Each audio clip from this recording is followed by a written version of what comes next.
Le ministre de la Santé a averti les Tunisiens que le pays est entré dans la troisième phase de son épidémie de Covid-19.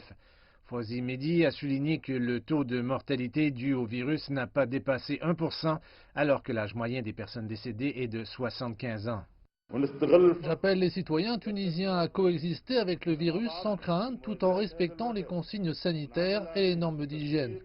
La prochaine étape passe par la vigilance, la prudence et l'application du protocole sanitaire dans les lieux publics. Le ministre a annoncé l'ouverture de l'hôpital de campagne d'El Menza. Cette installation sportive dispose de 80 lits équipés de respirateurs et de 4 lits de soins intensifs. L'hôpital est prêt à accueillir les patients dès les tout premiers signes d'infection. Le nombre de lits en unité de soins intensifs pendant cette période répond aux besoins sans dépasser la capacité d'hébergement.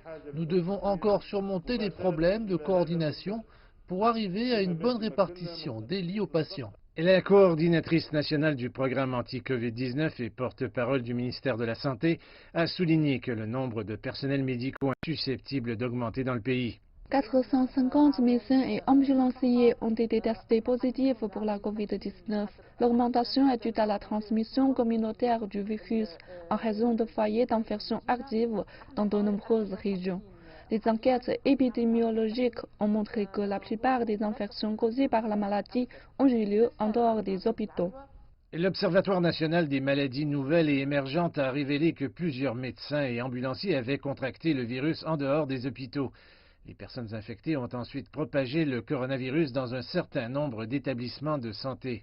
Le ministère de la Santé procède à un dépistage à grande échelle pour isoler les médecins, les ambulanciers et les patients infectés. Les flambées actives découvertes dans certains établissements de santé sont actuellement sous contrôle, tandis que des enquêtes sont en cours pour empêcher la propagation du virus.